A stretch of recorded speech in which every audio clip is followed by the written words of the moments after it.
Hello guys, right, first of all, I'm a massive DC fan. Love Batman, Superman, I've been collecting the comics for a long time, but Justice League, let me just cover Batman's ears. Justice League, as a film, narratively, sucked. And if you don't think it did, then you suck. Let me tell you why. Okay, right, sorry Batman. Right, let's go back to our previous video where we talked about Todorov's narrative theory. We talked about how most stories follow a sequence of events: equilibrium, disruption, recognition, attempt to repair, and the new equilibrium. So you need to be familiar with that theory if you want to watch this video and understand what I'm saying. Now, Todorov's theory, what we tend to find is that the attempt to repair actually takes up the bulk of that story. Right? If you look at most films and you analyse them, you will see that at the start there's an introduction to what the character's life's like, then the problem happens, heroes recognise it, and then the vast majority of the story is the heroes trying to overcome that problem, having battles, having fights, trying to figure it out, and then a new equilibrium happens. But Justice League doesn't do that. In fact, because the way Justice League was made, it was a little bit rushed.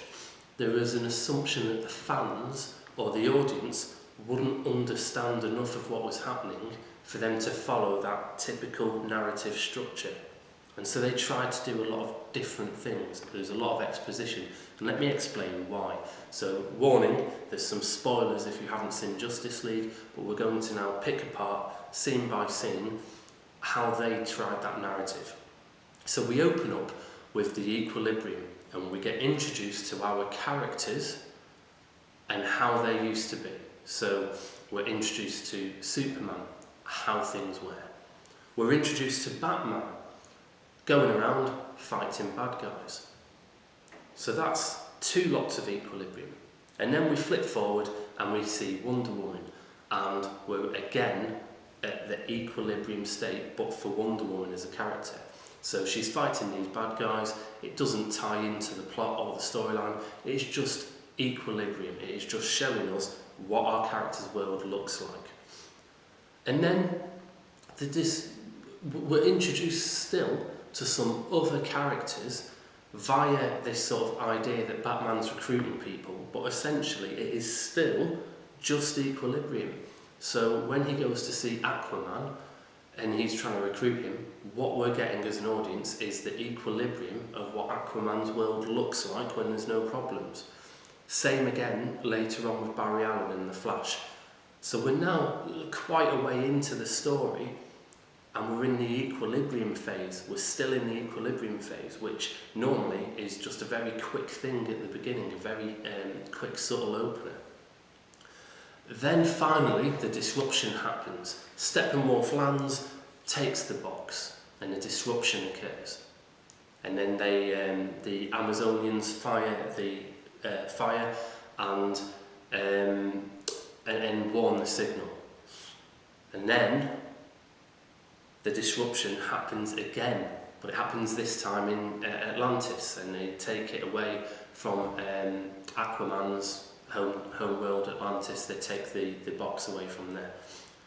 So again, equilibrium, disruption, lots of the film's this long now, and normally in most films that narrative would have been about that long.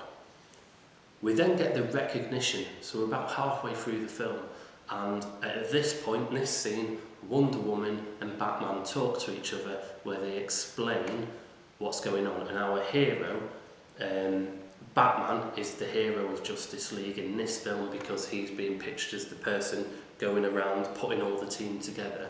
This is the point where Batman recognises the disruption as Wonder Woman explains it to him. They then, we're now roughly 2/3 through the film, attempt to repair the disruption. Now I'll remind you, the attempt to repair is normally the vast majority of the film or a storyline. It's normally the bulk of what we're seeing. The audience know early on what the problem is and what they need to fix, and we watch the hero on the journey. In Justice League, the attempt to repair the disruption looks like this.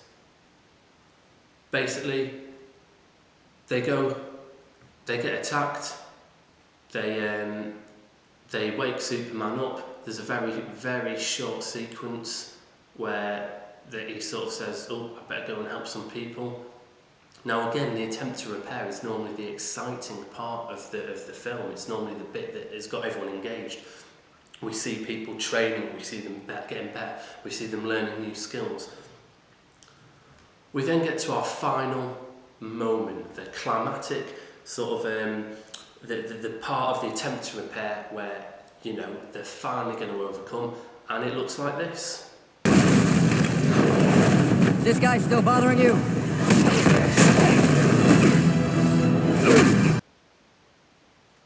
It's completely unearned. We haven't seen the characters train for this, we haven't seen them plan for this, we haven't seen the characters go on that journey. What we've seen is Superman just fly in and punch the bad guy one time and the problem's solved. It just feels unearned. As an audience, what we've done is we've spent the whole film having exposition thrown at us. Equilibrium, equilibrium, equilibrium, then a bit of disruption, and then the disruption repeated again, and then the recognition spelled out to us, and then the disruption for a third time, and then the attempt to repair. 10 minutes of a film, fixed, done and dusted, the new equilibrium, he buys a table for the mansion. And that is why when you apply a narrative theory to stories, it makes it much clearer. You could watch that and be dazzled by all the CGI, the special effects, the characters on screen, and you could think this is amazing. But something doesn't sit right. You know that the storytelling wasn't as good as it could be. It's not engaged you the way that those films that are right up there as your top favourite films have engaged you. And why is that? Because the narrative is weak, and we can assess that the narrative is weak by applying Todorov's theory. So thanks for clicking on this little extra video, and hopefully that helps make a bit more sense as to why you would use Todorov to analyse storylines. Alright, better tidy up Batman now.